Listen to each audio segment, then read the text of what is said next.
Assalamualaikum warahmatullahi wabarakatuh. Saudaraku, pada pagi hari ini, hari Jumat, tanggal 3 April tahun 2026. Jadi tadi baru sudah olahraga, berjalan kaki, menggerakkan tubuh badan jasad, kepala, leher, bahu, perut, kaki. Ya lebih kurang kalau tidak salah itu sekitar 2 kilometer sekali putaran itu dari rumah ke bandaraya mutar. Akhirnya kembali ke rumah lagi. Semua itu kita lakukan untuk menjaga keseimbangan fisik yang semakin hari semakin tua, semakin rapuh dan semakin tidak berdaya. Itu sudah pasti, tapi setidak-tidaknya kita mempertahankan. Artinya jangan terlalu cepat ke sana. Kita ingin ya cukup lamalah biar kita bisa beribadah di dalamnya. Nah, itulah maka kenapa kita harus disiplin berolahraga. Apalagi saat ini kita sedang dalam kondisi klimaks. Artinya dalam kondisi di mana kita merawat ibu, istri maksudnya. Beliau itu lemah, tangan kirinya lemah, sehingga dia megang piring saja tidak bisa, cuci-cuci tidak bisa, masang pakaian tidak bisa, tapi dia jalan masih bagus. Kita rawat, kita bawa ke rumah sakit, kita dekati, kita dampingi, kita iringi, dan kita tidak banyak lagi waktu keluar. Itulah yang kata orang kesejatian cinta itu. Dari muda berbaya sampai tua. Dan itulah perwujudan kasih sayang Allah kepada diri kita sebagai pelakon yang menggantikan Allah untuk mengurus beliau, sang istri tadi. Saya bisikkan kepada beliau, semoga Anda bersyukur kepada Allah dan Rasulnya. Karena dia telah mengirim petugas yang dia letakkan tugas itu kepada saya. Dalam bahasa Arabnya adalah malaikat. Jadi orang-orang yang baik yang memberikan pertolongan kepada kita itu adalah malaikat Tuhan, saudaraku. Tergantung apa posisi bidangnya itu. Nah, itu. Kalau dia memberikan arahan, ceramah, waktu itu dia adalah Jibril. Kalau dia memberikan hidangan makanan, pertolongan konsumsi dan sebagainya, itu Mikael. Kalau dia memberikan hiburan, kenyamanan hati sehingga kita tertidur sejuk, itu Israel. Seketika kita membangunkan dia dari kelemahannya, kelelahannya, ketidaksadarannya, itu Israfil. Jadi nama-nama itu sekedar nama menunjukkan perbuatannya. Nah, saat ini kita berperan sebagai yang merawat. Nah, bahagia kita serta Allah, dengan Allah, bersama Allah. Ini saya ungkapkan bukan untuk ria, bukan untuk kesombongan, tapi beginilah caranya. Nah, bagaimana dengan cara Nabi Muhammad? Oh, belum apa-apanya kita ini. Belum apa-apanya. Tetapi setidak-tidaknya kita sudah bisa seperti ini. Oke. Nah, jadi tadi sewaktu saya keliling, jalan kaki, saya teringat ada satu permohonan itu beberapa hari yang lalu. Pak Abu, tolong mantapkan lagi penjelasan tentang surat Al-Ahzab, surat nomor 33, ayat 56. Kami pengen ya kejelasan Insya Allah kami ikhlas tulus menerimanya. Walaupun tadi kami berat. Kenapa? Kajian 2026 memang kajian yang berat bagi kami. Karena merubah arah cara berpikir, merubah arah cara berperasaan, sekaligus merubah arah kiblat itu sendiri. Nah, saya katakan iyalah. Allah saja pernah berkata, innahala kabirah ila ala hudallahu. Perpindahan kiblat itu sangat berat kecuali bagi mereka yang ditunjuki oleh Allah. Kita berharap semua kita ditunjuki oleh Allah kepada kiblat yang dimaksud, saudaraku. Tanpa harus menyalahkan ataupun menganggap yang lain itu tidak pas. Oke? Nah, makanya kita buat sistem per kelas. Seketika kita belajar di kelas 1, ya, nah, terdengar azan, langsung kamar mandi, berwudu, tukar baju, sisir rambut, udah rapi, berjalan ke masjid, sholat sunnah, bersolat berjamaah. Kita lakukan sehari semalam 5 kali. Top. Artinya sangat bagus. Tetapi seketika kita naik di kelas 2, ditanya oleh Allah, oleh Rasul, oleh wujud serta Allah dan Rasul, Abu Fikri, kamu ngerti tidak suara, kata dan ucapanmu seketika kamu sholat, seketika kamu berhubungan dengan aku tadi? Nah, itu aku yang belum mengerti, apalagi paham. Nah, kalau sudah masuk ke tingkat ini, Abu Fikri, ini kelas 2 loh. Nah, tidak mengatakan kelas 1mu itu salah, tidak. Tapi di kelas 2, tidak bisa. Kamu gunakan hanya keutamaan di kelas 1 tadi. Kamu harus mengerti bacaannya, ucapannya, sebutannya. Makanya Allah berfirman, ya ayyuhallazina amanu la taqrabus shalah wa antum sukaro hatta ta'lamu ma ta'kulun.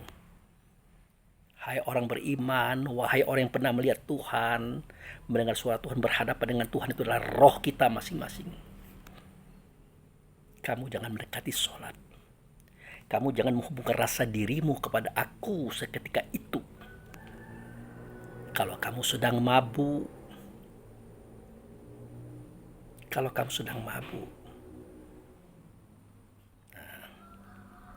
sampai kapan ya Allah aku tidak boleh sholat ini? Sampai kapan? Bukan tidak boleh sholat, kata Allah, mendekatinya saja jangan. Apalagi melaksanakannya, jangan. Oke ya Allah, sampai kapan? Hatta ta'lamu ma ta'kulun, kata Allah, kata Rasul, kata wujud serta Allah dan Rasul. Sehingga kamu mengetahui, mengerti apa yang kamu suarakan, apa yang kamu katakan kepada aku. Nah, tetapi kan aku tidak mabuk ya Allah, tidak minum, tidak meneguk tua. Ya justru itu lebih parah, kata Allah. Minum tidak, main tua tidak. Kamu tidak ngerti bacaan kata-katamu sendiri. Parah kamu ini kayak beo. Nah, dikatakan pula kita kayak beo. Karena hanya beo yang mampu berkata tapi tidak ngerti kata-katanya. Itulah tamparan bagi kita yang bersuara berkata tapi tidak mengerti suara dan kata kita. Maka kamu lebih parah, kata Allah. Nah, ini yang saya maksud. Pelajaran di kelas 1 dengan tepat waktu, berjamaah setiap waktu, the best.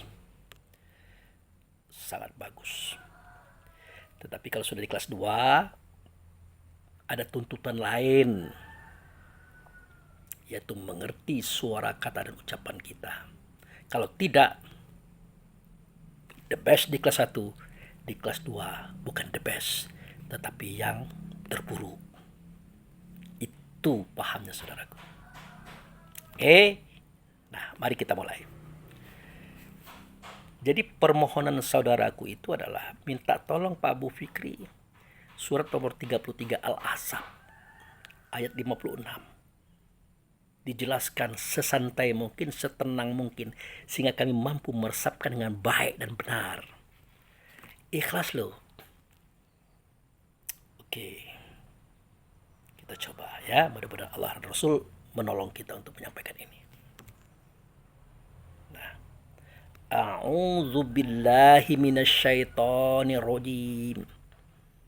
Bismillahirrahmanirrahim. Aku berlindung dengan Allah. Aku yang bersuara, aku yang berkata ini. Aku yang berpikir ini, aku yang berperasaan ini. Aku yang hendak mengerjakan pekerjaan ini berlindung dengan Allah. Siapa dengan Allah? Dia pengasih, dia penyayang. Dialah Alhamdu. Sebenarnya bukan Alhamdu, dia adalah Hamdu. Kalau Al itu Allah, Hamdu itu dia. Makanya Alhamdu lillahi, bagian daripada Allah dia itu. Rob, dipertuhan agung oleh Allah atas alam semesta. Nah, aku berlindung dengannya. Bukan kepada Allah, tidak. Tidak mungkin kita mampu kepada Allah. Tapi dengannya. Wujud serta Allah dan Rasul atau Alhamdu tadi. Dari apa? Dari gangguan syaitan. Gangguan rasa buruk di dalam batin ini. Nah itu. Yang sering bangga, ujub, takabur, merasa pintar, sombong lagi. Aku berlindung dengannya. Kemudian Bismillahirrahmanirrahim. Nah, dengan nama Allah. Yang dengan nama Allah itu tadi sama yang aku berlindung dengannya tadi, yaitu hamdu, sifat. Jadi kita berlindung dengannya, alhamdu. Kita mulai dengannya, alhamdu. Yang nyata ia pada wujud sertanya. Siapa dia nanti akan terurai di dalam penjelasan berikut. Itu saudaraku. Nah, di sini kita bacakan apa bunyi ayatnya? Innallaha wa malaikatahu yusholluna 'alan nabi. Sesungguhnya Allah dan para malaikat semuanya telah berselawat. Itu bahasa Arab, telah berhubungan kepada dia yang di atas nabi. Siapa dia di atas nabi? Kalau nabi itu artinya pembawa. Pembawa berita. Dialah benda, dialah fisik, dialah materi. Itulah tubuh. Tapi yang dia bawa adalah utusan. Kalau bahasa Arab Rasul. Makanya Rasul itu di atas Nabi. Nah, sesungguhnya Allah dan malaikat telah berhubungan kepada dia di atas Nabi itu Rasul. Rasul yang mana? Nah, Rasul ini ada dua. Pertama, Rasul yang dirasulkan oleh Allah langsung. Allah menunjuk, Allah mengangkat, dan Allah pun memberikan tugas kepadanya. Itu Rasul yang dirasulkan. Orangnya adalah Adam, ayahanda kita, saudaraku. Yang kedua, rasul-rasul, utusan yang diutus oleh utusan. Utusan yang diutus oleh utusan. Utusan yang mana? Rasul yang dirasulkan oleh Allah tadi, dia mengutus. Dia mengutus utusan pula. Kepada siapa? Kepada kaum dan umat semuanya. Makanya Rasul yang dirasulkan tadi juga berpangkat sebagai khalifah. Makanya dahulu Allah katakan, ini ja'ala fil ardi khalifah. Aku hendak menjadikan di muka bumi itu khalifah, mengganti keberadaan aku dan Rasul. Itu ayahanda Adam, saudaraku. Itulah Rasul yang dirasulkan oleh Allah. Dan dialah yang merasulkan semua Rasul-Rasul, mengutus semua utusan-utusan. Dari Nabi Idris sampai Nabi Muhammad bin Abdullah. Itu utusannya semua, saudaraku.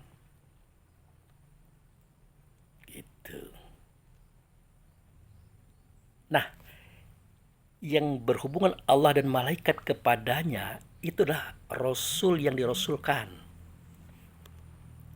bukan Rasul-Rasul. Dia adalah ayahanda Adam, saudaraku. Ayahanda Adam, bukan Nabi Muhammad.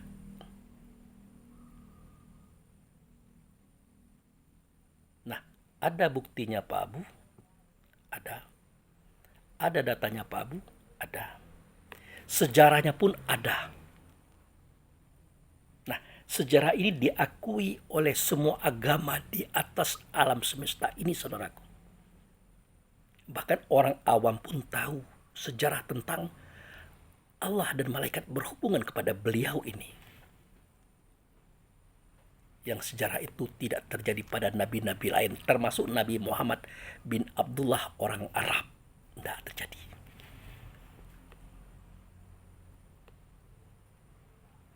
Apa sejarahnya? Nah, sejarahnya adalah Allah gaib, posisinya di aras. Dia ingin nyata, maka dia menyatakan dirinya pada hamdu sifatnya.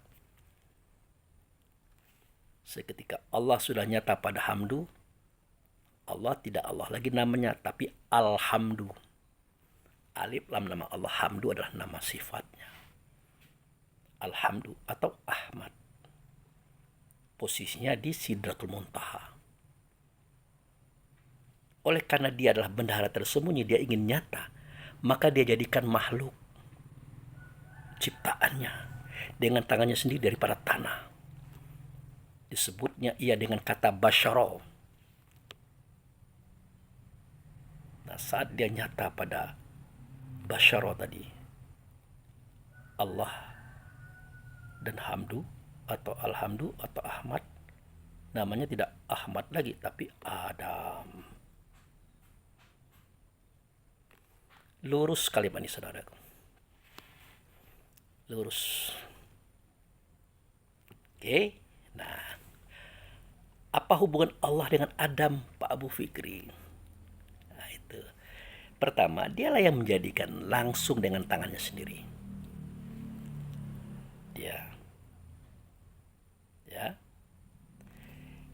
Dia menjadikan Adam itu istimewa. Tidak ada bapak, tidak ada ibu, tidak melalui seksual. Tidak pakai dikandung, dilahirkan anak-anak, balita, remaja, dewasa, tua, mati. Tidak. Dia langsung dijadikan dewasa sebagai seorang laki-laki yang perkasa Tuhan. Dalam bahasa Ibraninya Gibrail, laki-laki perkasa Tuhan. Diadopsilah kata Gibrail ini oleh orang Arab dengan ucapan Jibril.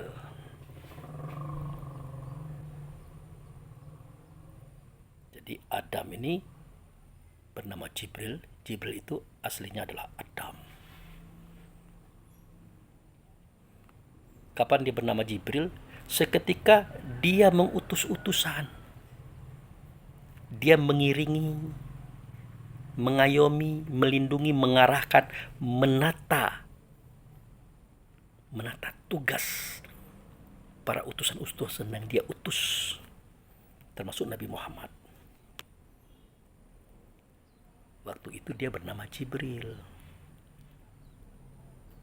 Seketika dia Adam, wajahnya tidak berubah-ubah. Seketika dia Jibril, ya wajahnya berubah-ubah sesuai dengan situasi dan kondisinya. Itu.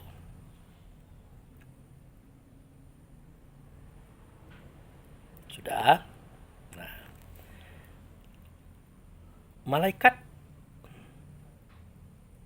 apa hubungannya dengan Adam? Ya karena Adam itulah khalifah, pengganti Allah, wujud serta Allah.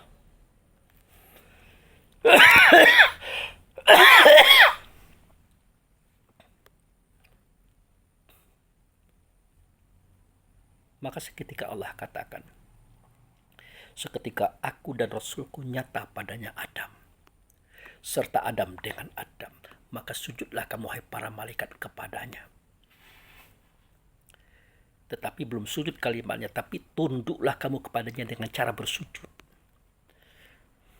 Gitu.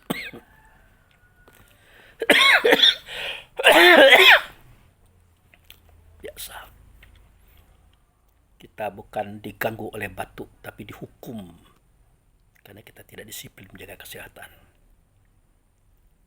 Nah, karena kita dihukum, maka terkesan terganggu. Makanya tidak boleh marah sama batu. Marahlah kita kepada diri kita sendiri yang selalu keliru dan salah serta berdosa. Oke, kita lanjutkan. Nah, maka terbuktilah sujud semua malaikat kepada Adam. Sujud itulah tanda ketundukan mereka. Jadi urusan langit dan bumi semuanya adalah urusan Allah dan Rasul tadinya. Tapi karena Allah dan Rasul itu hanya diketahui oleh para malaikat dan jin dalam bentuk suara gaib yang ada di batin mereka masing-masing, maka Allah ingin menyatakan keberadaannya dengan cara menciptakan Adam. Maka nyatalah Allah Rasul pada Adam. Jadi apapun operasional ketuhanan di alam semesta yang diolah oleh para malaikat yang banyak, semuanya di bawah satu komando, yaitu komando Allah Rasul yang ada pada Adam.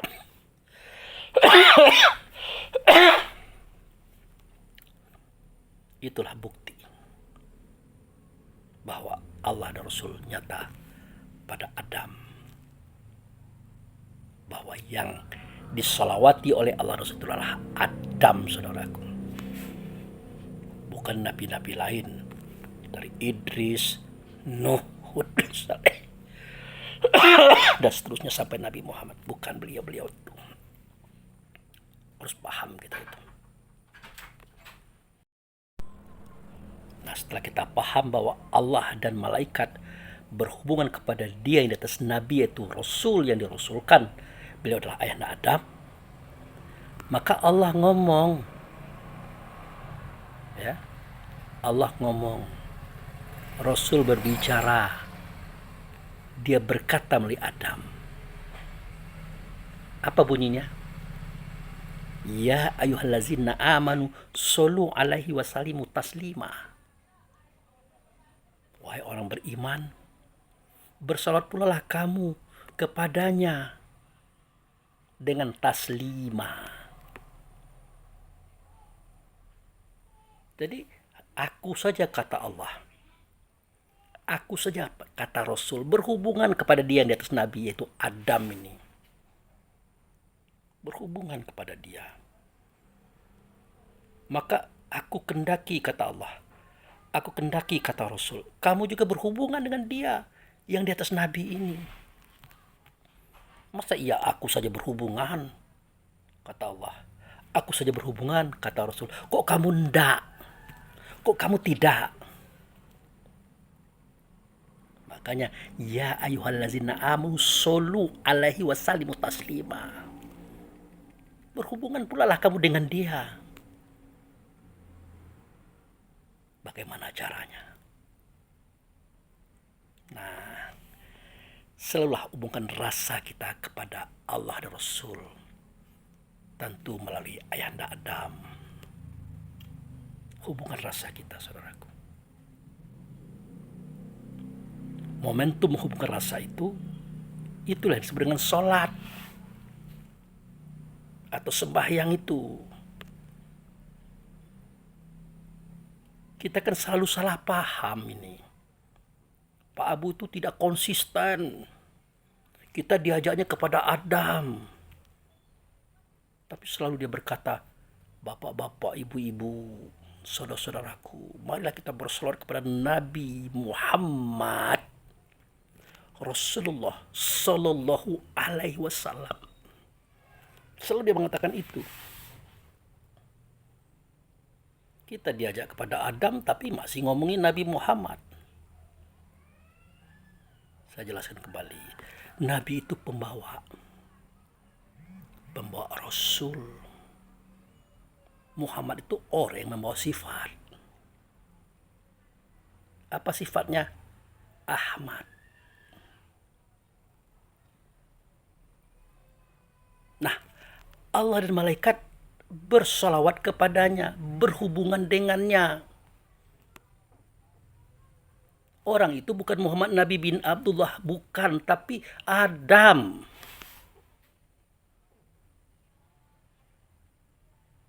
Ini yang harus kita pahami. Kalau masalah Muhammad kan saya katakan berkali-kali, itu ada 3. Satu, Muhammad.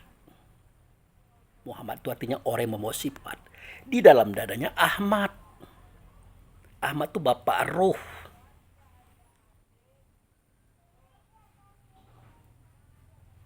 Itu. Orangnya adalah ayahanda Adam, saudaraku. Makanya ayahanda Adam berkata, Ana abul arwah wa Adam abul bashar. Aku bapak ruh. Kata Adam. Tubuhmu itu adalah, atau aku adalah bapak tubuh. Kok aku bapak ruh, aku bapak tubuh, Pak Abu? Kita bagi. Yang mengatakan aku bapak ruh bukan Adamnya, tapi yang dalam dada Adam. Itu Ahmad. Yang bapak tubuh siapa? Ya tubuh Adam. Adam terbuat dari tanah, kita terbuat dari saripati tanah. Maka Muhammad orang yang membawa sifat, yang dalam dadanya adalah Ahmad, itu adalah Adam, saudaraku. Sedangkan Muhammad yang kedua, orang yang membawa sifat yang kedua, itulah para nabi dan rasul-rasul. Dari Idris sampai ke Nabi Muhammad, termasuk kita juga sebenarnya. Nah, dalam dada kita bukan Ahmad, tapi turunannya, yaitu Hamdu. Isinya adalah sidik, amanah, tabligh, fatonah. Benar, kepercayaan Tuhan, menyampaikan kebenaran Tuhan, dan cerdik lagi bijaksana. Itu sidik, amanah, tabligh, fatonah. Itu yang kedua. Yang ketiga, memang ada orangnya. Nabi dan Rasul-Rasul itu ada orangnya. Kebenaran dia bernama dengan nama Muhammad bin Abdullah. Ini harus kita pahami. Dan ini yang saya katakan sering merancukan gitu, nah. Sering mengelirukan gitu. Nah, itu ya. Nah, kita kembali kepada persoalan pertama tadi.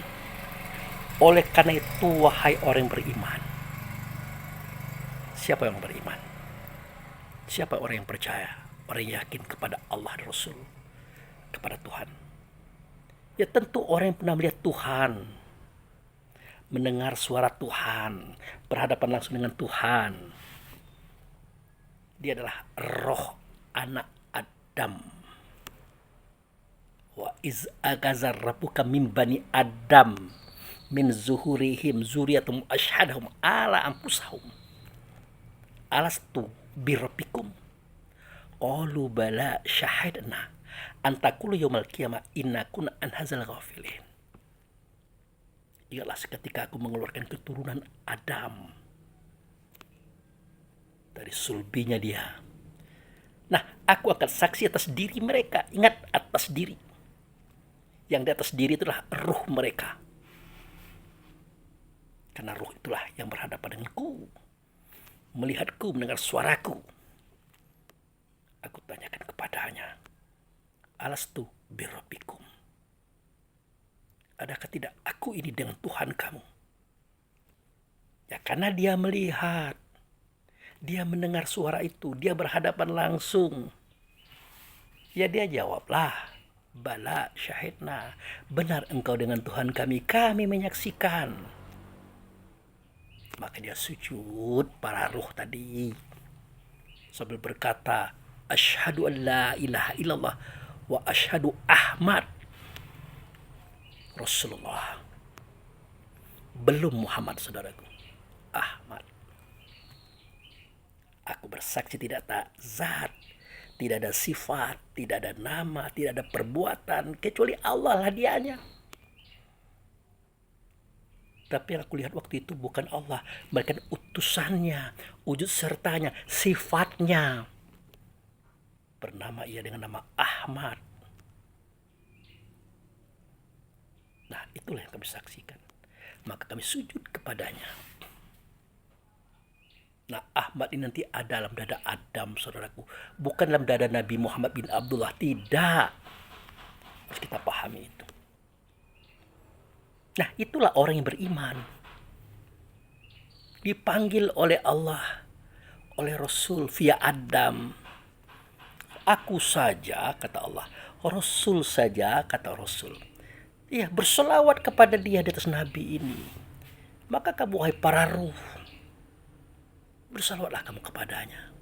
Berhubunglah kamu kepadanya. Artinya termasuk roh Nabi Idris, Nuh, Hud, Lut, Saleh, Ibrahim, Ismail, Ishak, Yakub, Yusuf, Ayub, Shuaib, Musa, Harun, Daud, Sulaiman, Zulkifli, Ilyas, Zakaria, Yahya, Isa, Muhammad bin Abdullah. Termasuk yang dipanggil oleh Allah Rasul untuk berselawat kepada dia atas Nabi itu Adam, saudaraku. Harus jelas ini. Nah, itu. Prosesnya bagaimana, Pak Abu? Sholat itulah momentum berhubungan rasa batin kita dengan Allah dan Rasul yang nyata pada ayahanda Adam. Waktu itu artinya kita sudah bertemu dengan Tuhan. Waktu itu artinya kita sudah kembali.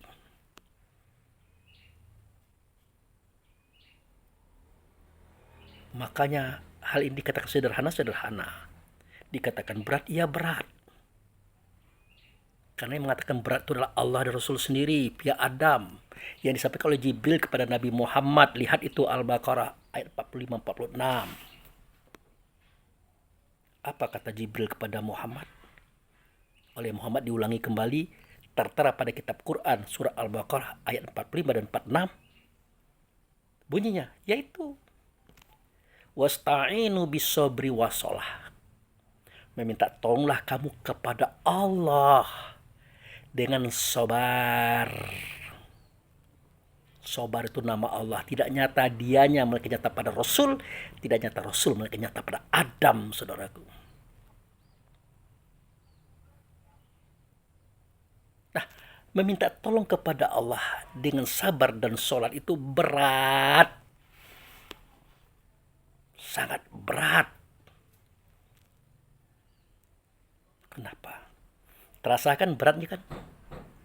Seketika kita diberikan pengajian yang mungkin kata kita baru, pada kajian ini lama. Berat kan? Meninggalkan paham lama, merubah cara lama dalam pemikiran perasaan, berat kan? Bahkan kita terkesan menolak pencapaian baru ini, padahal ini sudah lama. Berat kan? Itu saja sudah berat.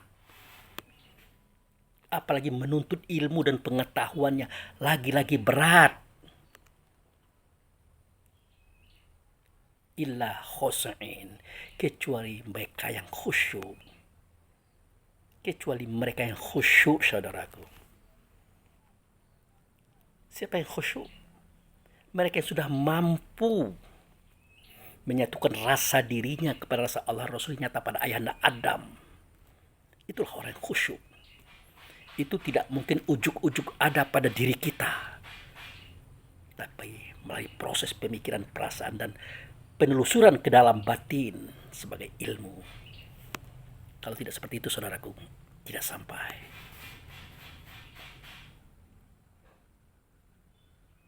Allazina yazzununa mulaku wa anahum rabbahum. Yaitu orang-orang yang mampu menyatukan rasa dirinya kepada Allah Rasul yang nyata pada Adam. Annahum mulaku rabbihim. Sesungguhnya pada waktu itu dia sudah bertemu Tuhan, kata Allah dan Rasul. Tambah lagi, wa annahum ilahi rajiun. Dan pada momen itu sejatinya dia sudah kembali kepada Tuhan. Itulah momentum kembali, saudaraku. Mati sebelum mati itu itulah kejadiannya. Kembali sebelum kembali itu itulah kejadiannya. Maka jika ajal disampai, tidak akan sulit bagi kita kembali kepada Tuhan. Karena kita sudah kembali sebelum kembali itu, saudaraku. Ngomongnya mudah, membicarakannya mudah, tetapi prakteknya itu susah. Apalagi mempelajarinya. Makanya kita sabar menunggu saudara-saudaraku. Yang menolak ya tidak apa-apa, yang belum menerima ya tidak apa-apa. Tetapi Allah dan Rasul pernah berkata melalui Nabi Muhammad. Sebenarnya Nabi Muhammad itu mengulangi kata Adam. Nah, apa kata Nabi Muhammad? Islam sesudahku adalah 15 abad. Kalau Nabi Muhammad hidup pada tahun 571, berarti abad ke-6. 15 abad sesudah itu, 1500 tahun sesudah itu, tahun berapa? 2001. Sekarang sudah 2026. Nah, setiap satu abad aku utus mujadid, kata Adam melalui Nabi Muhammad. Artinya pembaharu. Setiap satu abad. Apakah pembaharu itu satu orang? Setiap abad? Tidak. Makanya dalam sebuah komentar, tapi tidak di WA ya, dia di Messenger. Ada saudara kita yang bertanya, ini saya ngomong di depan umum loh. Pak Abu Fikri, apakah mujadid itu adalah orang Bengkulu? Cuma dia tidak mengatakan saya saja. Saya katakan tidak. Mujadid terakhir itu bukan orang Bengkulu, tidak. Mujadid itu adalah Allah dan Rasul. Hanya dialah yang tahu tentang agama ini. Agama ini sudah melenceng atau tidak, dia tahu. Maka dia meluruskan. Maka dia memperbaharui. Itulah tugas Adam alias Jibril, saudaraku. Jadi mujadid itu adalah Allah dan Rasul nyata pada Adam atau Jibril. Tetapi dia memilih orang-orang tertentu yang dianggap kira-kira begitu. Orangnya bukan satu orang, bisa jadi 2 orang, 3 orang, 4 orang, 5 orang, bisa jadi banyak pada satu abad itu.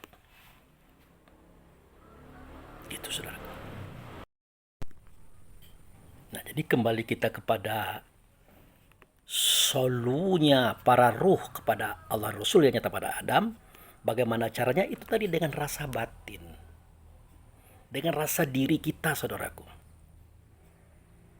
Nah, makanya Allah Rasul pernah berkata melalui ayahanda Adam via Jibril kepada Nabi Muhammad tentang ihsan.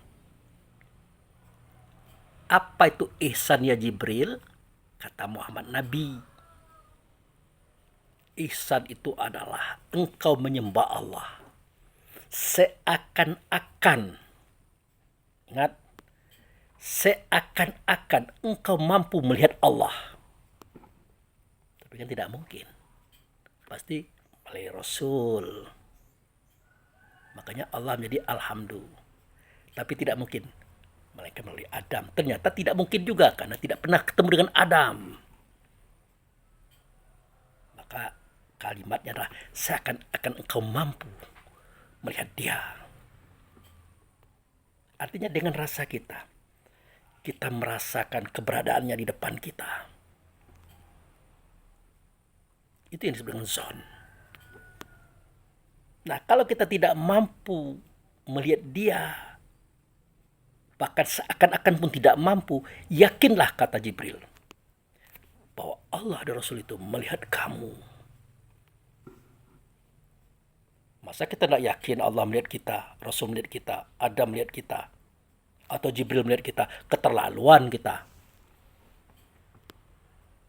Kenapa Pak Abu dikatakan keterlaluan? Ya keterlaluan lah.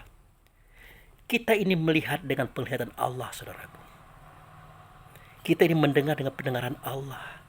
Berpikir dengan pemikiran Allah. Merasa dengan perasaan Allah. Bersuara berkata dengan suara kata Allah. Tidak mungkin dia tidak tahu. Kan sudah kita pelajari bahwa yang mendengar di telinga ini adalah ruh. Yang melihat di mata ini adalah ruh. Mencium hidung adalah ruh. Bersuara berkata di lidah ini adalah ruh. Berpikir di otak ini adalah ruh. Merasa di hati adalah ruh. Ruh itu siapa? Kita? Bukan. Summa sawahu wa nafakhu fi miruhihi. Setelah sempurna batang tubuhmu dalam kandungan makmu, aku sempurnakan batang tubuh itu dengan cara aku tiupkan roh aku, kata Allah. Sebenarnya bukan aku tiupkan, aku aktifkan roh aku pada tubuhmu itu. Lah kalau roh aku kan aku artinya. Akulah yang mendengar telingamu, akulah yang melihat di matamu, mencium di hidungmu, bersuara berkata di lisanmu, berpikir di otakmu, merasa di batinmu, bergerak pada tubuhmu. Aku loh. Masa aku tidak tahu? Masa aku tidak melihat kamu berdiri, ruku, itidal, sujud, duduk, membaca Allah Akbar sampai salam? Tahulah. Nah, itu maksud ihsan. Seketika engkau menyembah Allah, maka seakan-akan engkau mampu melihat dia. Ya kalau tidak, yakinlah bahwa dia pasti melihat kamu, kata Jibril kepada Muhammad. Oleh Muhammad diulangi kembali kepada kita, kan begitu. Itu saudara, ya. Nah, tetapi berat. Proses itu berat, kata Allah Rasul. Innahal kabirah ila khosyi'in. Itu kerja berat.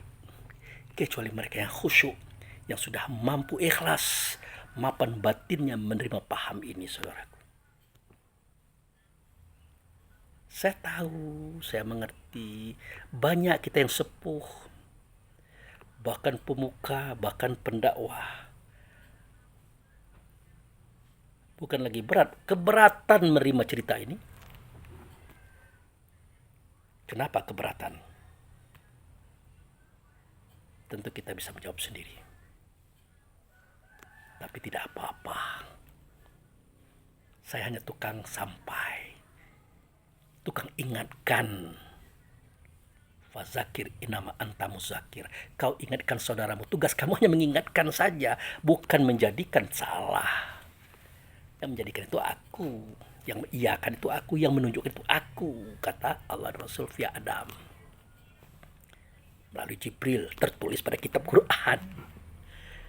Yang disampaikan oleh Nabi Muhammad bin Abdullah. Terperinci saya berkata ini, saudaraku. Gitu. Nah, pada penutupan ini saya sampaikan, ya ayyuhallazina amanu shollu alaihi wasallimu taslima. Hai ruh, hai yang punya keyakinan kepada Tuhan, ya berhubunganlah pula kamu kepada dia yang atas Nabi tadi adalah Rasul. Yang Rasulkan adalah ayah Adam kita. Tapi ingat, dengan Islam. Taslima itu dengan Islam maksudnya. Kalau kita tidak Islam, tidak akan bisa, saudaraku. Siapapun kita, mau pemuka, mau pendakwah, mau guru besar, tidak akan bisa. Kalau tidak dengan Islam. Apa itu Islam? Islam itu titah daripada Allah. Sifat pada Muhammad wajib pada kita. Sifat itu, itulah Islam. Titahnya apa? Titahnya adalah ya ayyuhallazina amanu hittaqullaha haqqa tuqatih wa la tamutunna illa wa antum muslimun.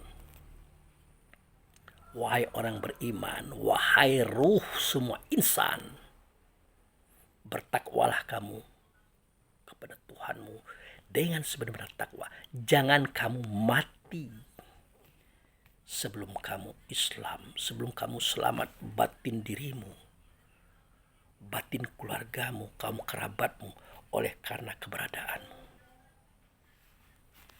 Jangan mati dulu. Artinya, janganlah kamu mati sebelum mati. Jangan kamu sholat.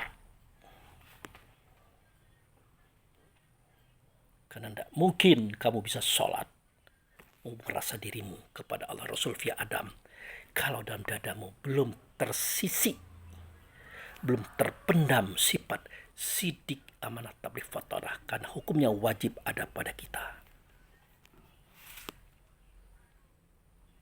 Nah, seketika kita melihat saudara kita itu membenci orang.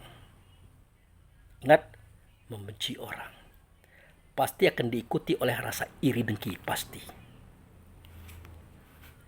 Artinya, dia belum taslima, dia belum Islam. Artinya, dia tidak akan mungkin sholat, saudaraku. Tidak mungkin. Apalagi bertemu Tuhan. Apalagi kembali kepadanya. Tidak. Makanya saya katakan hati-hati di sini. Semua itu bermula daripada rasa batin kita yang bersifat dengan sifat Muhammad. Bersifat dengan sifat orang yang membawa sifat itu sendiri, saudaraku. Sifat adalah Ahmad, turunnya Hamdu, ada pada dada setiap para nabi dan rasul-rasul, dan ada pada kita.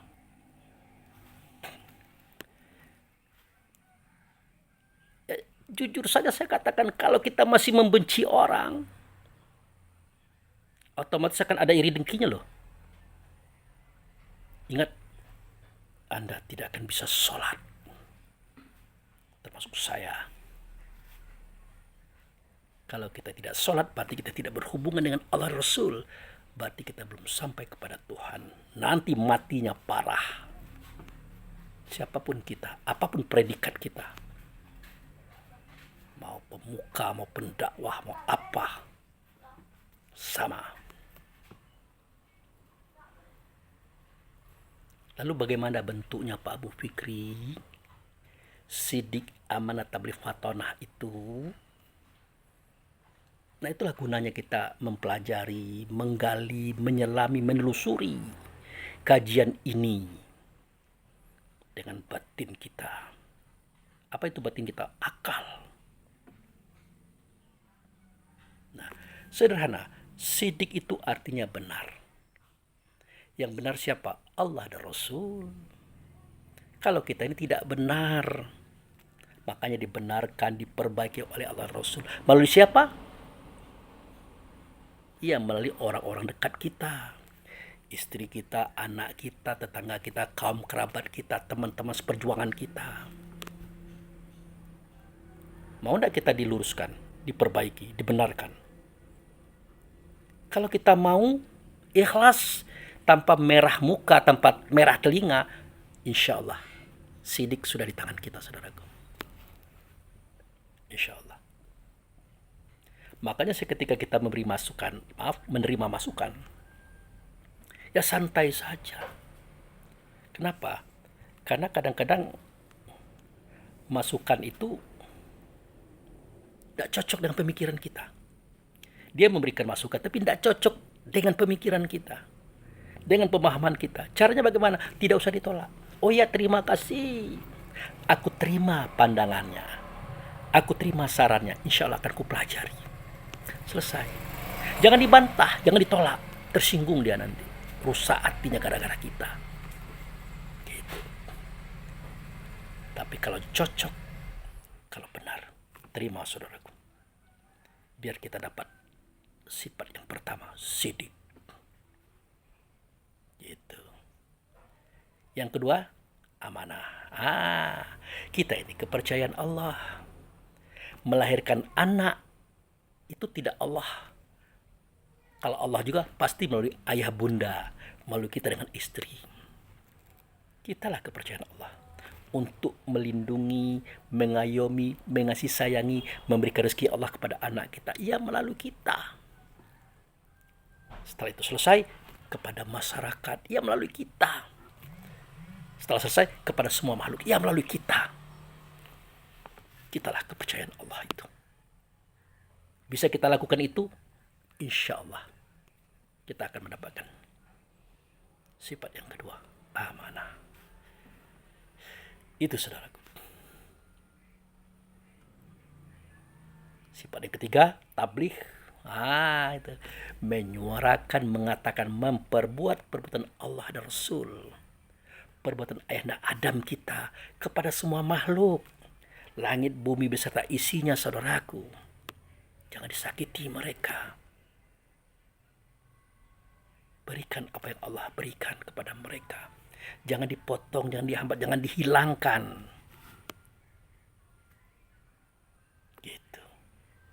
Tabligh itu artinya kalau mau bersuara, bersuaralah, berkata, berkatalah, berbuat, berbuatlah, tetapi dengan apa yang Allah ridhoi, yang Rasul ridhoi, yang ayahanda Adam ridhoi atas diri kita. Itu dia tabligh namanya. Nah, kalau sidik sudah, amanah sudah, sidik, amanah, tabligh sudah ya, tiga-tiga sudah ya, maka fatona itu datang sendiri. Cerdik lagi bijaksana, terkesan pintar itu datang sendiri. Bukan kita yang buat-buat supaya kita tampak pintar, enggak. Kita bersuara berkata ini aja, kalau enggak diizinkan oleh Rasul, enggak bisa ngomong ini. Enggak bisa. Coba lihat kisah Nabi Zakaria. Seketika dia diinformasikan oleh Allah Rasul melalui Jibril, itu bahwa kamu wahai Zakaria akan mendapatkan anak bernama Yahya. Wah, masa iya? Saya udah tua rengko ini. Maaf, untuk gitu-gituan enggak pandai lagi. Istri saya mandul pula. Bagaimana mungkin? Ya kata Allah Rasul, gampang lah itu. Nah, bahkan seorang nabi sekelas Zakaria minta tanda loh. Kalau memang iya, mana tandanya? Apa tandanya? Kata Jibril, gampang lah. Tandanya kamu tidak bisa ngomong sehari, 3 hari 3 malam. Tidak bisa ngomong. Artinya, kamu tidak kuizinkan ngomong 3 hari 3 malam. Betul saudaraku. 3 hari 3 malam kayak orang bisu. Wow. Bingung istrinya. Ngapo bang, ada apa bang. Oh, cerita istri tidak ngerti juga. Kenapa? Suara kata saat itu dicabut oleh Allah Rasul. Stop keizinannya. Tidak bisa ngomong saudaraku. Ini kita mentang-mentang biasa ngomong.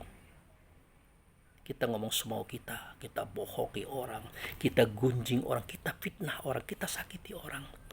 Pada waktu itu Allah memberikan izin kita berbicara loh. Tolong manfaatkan untuk kebaikan kita menuju Allah dan Rasul. Jangan untuk yang lain. Rugi saudaraku. Karena saat itu Allah mengizinkan kita ngomong. Rasul mengizinkan kita berbicara. Ayahanda Adam mengizinkan kita berkata-kata. Manfaatkanlah itu dengan baik dan benar. Gitu. Ya. Nah di sisi lain, dalam sejarah apapun tidak ada ceritanya bayi bisa ngomong, tidak ada. Tidak ada. Jangan ngomong, ya taunya nangis doang. Apa itu? Tetapi seketika Allah dan Rasul mengizinkan dia bisa ngomong, walaupun bayi dia ngomong. Mana contohnya Pak Abu? Isa ibnu Maryam. Dia mampu berbicara, berkata-kata, bahkan berdakwah seketika dia di saat dipangku oleh ibundanya. Kan sampai seketika Bunda Maria itu diejek oleh orang Yahudi, dicaci cerca, bapakmu, ibumu, keluargamu orang soleh, kok kamu jadi pelacur. Apa kata Bunda Maria? Dia nak ngomong, dia nunjuk kepada bayinya. Apa kata orang Yahudi? Ya, bagaimana mungkin aku bisa berbicara dengan bayi? Atau bayi bisa berbicara dengan kami? Waktu itu sudah ada kata-kata itu, saudaraku. Ternyata ngomong. Kenapa? Karena diizinkan oleh Allah ngomong. Diizinkan oleh Rasul berbicara. Diizinkan oleh Adam berkata-kata. Gitu, saudaraku. Nah, itulah syaratnya. Bersifatlah dengan sifat sidik, amanat, tabligh, fatonah.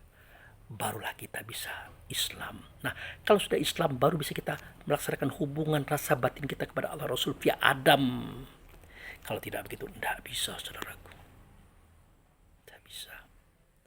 Bahkan tidak mampu kita menebus 7 pertala langit. Bertemu Allah itu tidak akan mungkin bisa, saudaraku. Karena yang menembus 7 pertala langit itu hanya orang yang bernama dengan nama Muhammad.